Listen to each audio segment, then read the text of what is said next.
আবু জেহেল শুনতে পেয়ে তার শরীরের রক্ত টকবক করে ফুটে হুঙ্কার দিয়ে বলে, কে রে, কার এত বড় ক্ষমতা আমার নেতৃত্বে নবীর দিন প্রতিষ্ঠিত করতে চায়? যাও সেনাপতি কমান্ডারেরা যাও, যাও সেনাপতি কমান্ডারেরা যাও, ওই নবীকে মুহাম্মদকে এবং তার লাই লস্কর তার সাহাবীদেরকে পিটিয়ে মাটির সাথে গুটিয়ে দাও। এমনই খবর হয়ে গেল, আবু জেহেলের লোকেরা দৌড় দিল। এই দিক থেকে আসতে আসে আবু জেহেলের সেনাপতি কমান্ডারেরা, এই দিক থেকে আসতে আসে আমার নবীর সাহাবীরা।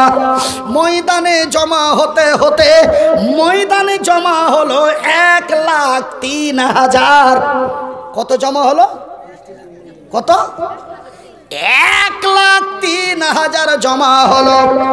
তবে 1,00,000 হলো আবু জেহেলের কমান্ডার, আর 3,000 হলো আমার দয়ার হাবিবের।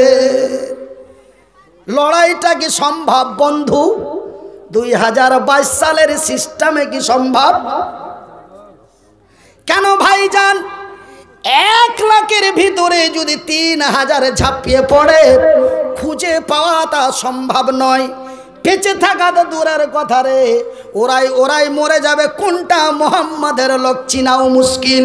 কেন 1,00,000-এর মধ্যে মাত্র 3,000, 97 বেশি। ভাই গো, আমার আব্বা জানেরা, কিন্তু ওই যে আমার আল্লাহর ওয়াদা, তিনি বলেন যাহা করেন তাহা। তিনি এক, তিনি একক, তিনি একা, তিনি সত্য, তার কোরআন সত্য এবং তিনি যাহা বলেন তাহাও সত্য। ভাইজান, আমার আব্বা জানেরা, আমার সোনা চানেরা, আমার শিক্ষিত বুদ্ধিজীবী বন্ধুরা, আমি মনিরুদ্দিন আপনাদের ভাই, আপনারা যেন আমারই ভাই। যদিও আমার বাড়িটা বর্তমান হরিশ্চন্দ্রপুরের মাটিতে হয়, তবুও যেন আমি আপনাদেরই ভাই। হাত দুটি জড়িয়ে বিনীত অনুরোধ করে বলে যায়, কল্যাণ আমাদেরই হবে, বিজয় আমরাই করব। কেন সেই দিন লড়াইয়ের ময়দানে লড়াই আরম্ভ হয়ে গেল। এই দিকে মাত্র 3,000, এইদিকে লক্ষ লক্ষ লড়াই হয়ে গেল। ভাইজান, বেশি নয়, অল্প টাইমের মধ্যে আবু জেহেলের লোকেরা ময়দান ছেড়ে পালাতে আরম্ভ করলো। আমার রাসূল এবং নবীর সাহাবীরা হযরতে আলী থেকে হযরতে হানজালা পর্যন্ত এমন নওজোয়ান তরুণেরা, তারা কালেমার পতাকা উঁচু করে মক্কাবাসীকে দেখিয়ে দিল। শুধু মক্কাবাসী নয় রে, পৃথিবীর মানুষকে তার ইতিহাস দিয়ে দিল। একবার জোরে বলি নারে তাকবীর। আমার ভাইয়ের, আমার বন্ধুরা, আমার শিক্ষিত বুদ্ধিজীবীগণ, আমি মনিরুদ্দিন আপনাদের ভাই, আপনারা আমারই ভাই। তবে আমার আল্লাহ বলেন যাহা করেন তাহা। তবে এখন আমার বলার উদ্দেশ্য হলো আমরা তো ভাগ্যবান, আমরা তো অতি সৌভাগ্যবান।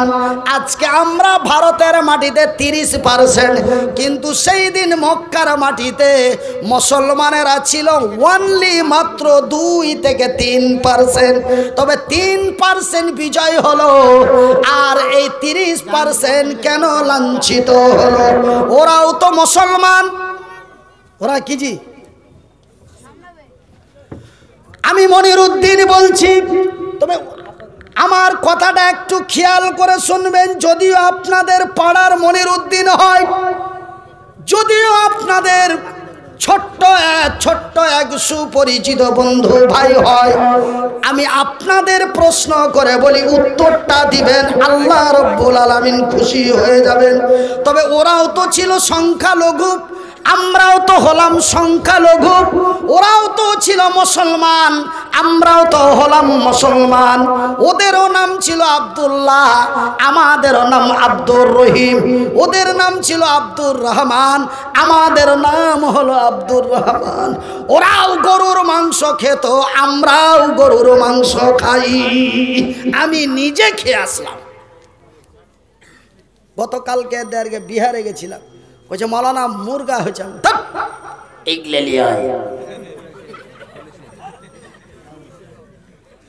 এর মধ্যে আলাদা আছে। আমার ভাইয়েরা, আমার শিক্ষিত বুদ্ধিজীবীগণ, তবে ওরাও গরু, ওরা গরুর মাংস খেত, আমরাও গরুর মাংস খাই। তবে ওরা কেন বিজয় হলো, এরা কেন লাঞ্ছিত হলো? ওরা কেন বিজয় হলো, এরা কেন বঞ্চিত হলো? ওরা কেন বিজয় হলো, এরা কেন প্যাদানি খেলো? ওরা কেন বিজয় হলো, এরা কেন বঞ্চিত হলো? ওরাও তো মুসলমান, আমরাও তো মুসলমান। ওরাও তো ছিল কম, আমরাও তো হলাম কম।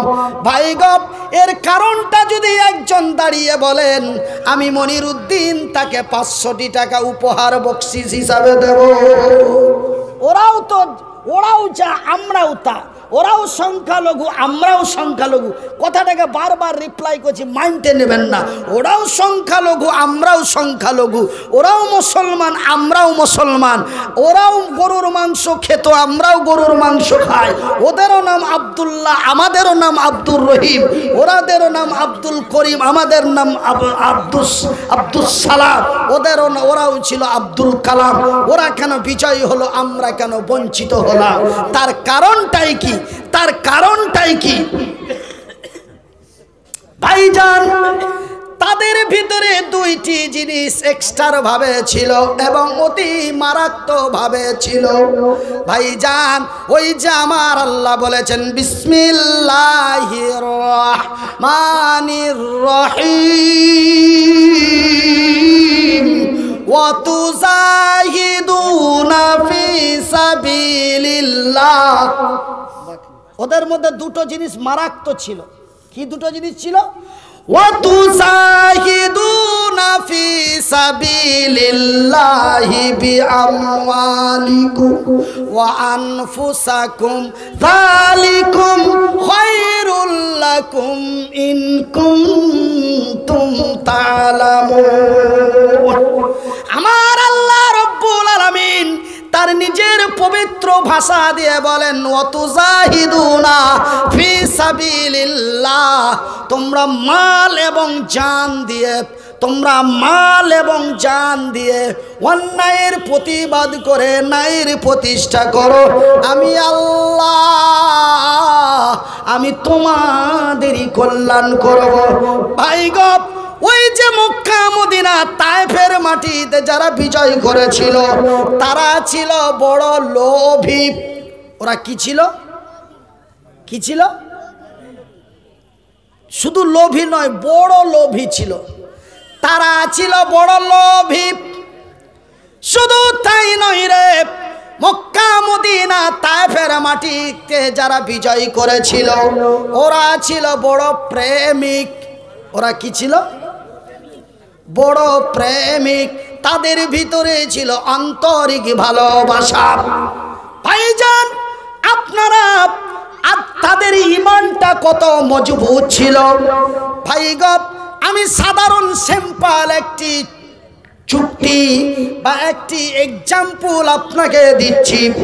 ওই যে দেখছেন আমার ডানা বাম হাতে বসে এক নওজোয়ান তরুণ যুবক, এই যুবকের বিয়ে দিয়ে নিয়ে আসা হলো।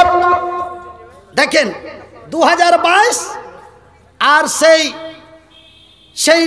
সেই মক্কার যুবকেরা আর 2022-এর যুবকের পার্থক্যটা দেখলেন। ওই যুবকের বিয়ে দিয়ে নিয়ে আসা হলো।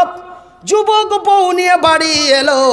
যুবকের বাবা বলে, রহিম রে, বলে আব্বা তুই এক্ষুনি হাটে বাজারে ধর। কোথায় যাব? কলকাতা। কিসের জন্য?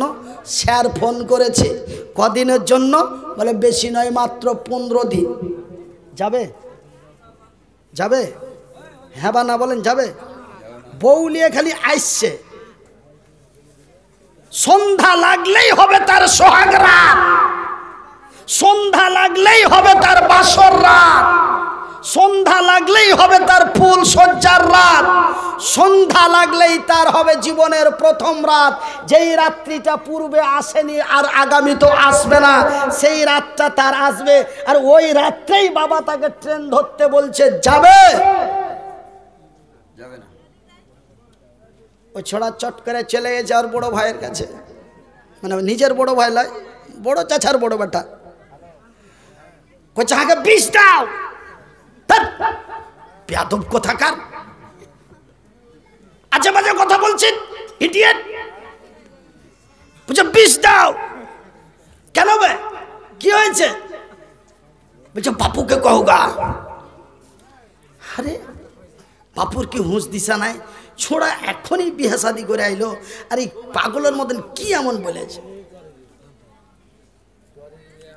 ভাইজান, আমার আব্বা জান ও বিষ খেতে পারে, কিন্তু রাতে এই সোহাগ রাত্রের বহু রেখে কলকাতা যাইতে পারে না।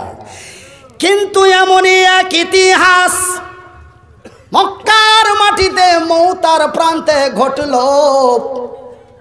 একজন নওজোয়ান তরুণ যুবক, নাম তার আব্দুল্লাহ, বাবার নাম তার রাওয়াহাব, আব্দুল্লাহ বিন রাওয়াহাব। নতুন বিয়ে করে বউ নিয়ে বাড়ি এসেছে।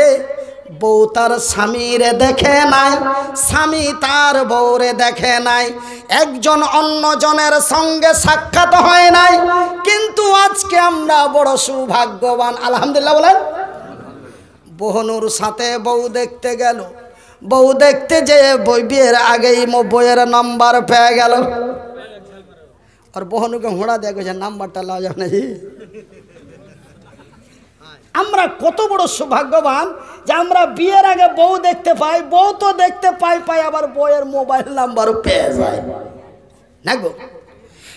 আজ থেকে 45-50 বছর পূর্বে ছেলে তার বাবার উপরে ডিপেন্ড করতো, ছেলে তার বড় ভাইয়ের উপরে ডিপেন্ড করতো, ছেলে তার দাদু চাচার উপরে ডিপেন্ড করতো। আমার বাপ যাহা দিবেই তাহাই আমার মঙ্গল, মাশাআল্লাহ। কিন্তু আপনারা বলবেন, তবে কি বিয়ের পূর্বে বউ দেখতে যেতে পারা যায় না নাকি? না না, আল্লাহ তার রাসূলের বিধি বিধানে রয়েছে ছেলেটা বিয়ের পূর্বে তার বউকে দেখে আসতে পারে। বা ছেলে যদি বলে দেয় তোমরাই গেলেই আমার আলহামদুলিল্লাহ, সেটাও করতে পারে, এটাও করতে পারে। কিন্তু আজ থেকে 45-50 বছর পূর্বে ছেলে এটা ম্যাটার মনে করতো না, নিজে দেখতে যেত না, ভাই চাচাদেরকেই পাঠাতো। ভাই গপ, কিন্তু আজ থেকে 1400 বছর পূর্বে মক্কার মাটিতে নবীর জামানায় সেই আব্দুল্লাহ বিন রাওয়াহাব বিয়ে করে বউ নিয়ে বাড়ি এলো। বিবি তার স্বামীকে দেখে নাই, স্বামী তার বিবিকে দেখে নাই, বউ তার স্বামীকে দেখে নাই, স্বামী তার বউকে দেখে নাই, এক অন্যের সাথে দেখা হয় নাই। সন্ধ্যা হলেই হবে তাদের সোহাগ রাত, সন্ধ্যা লাগলেই হবে তাদের ফুল সজ্জার রাত, সন্ধ্যায় হলেই তাদের হবে বাসর রাত।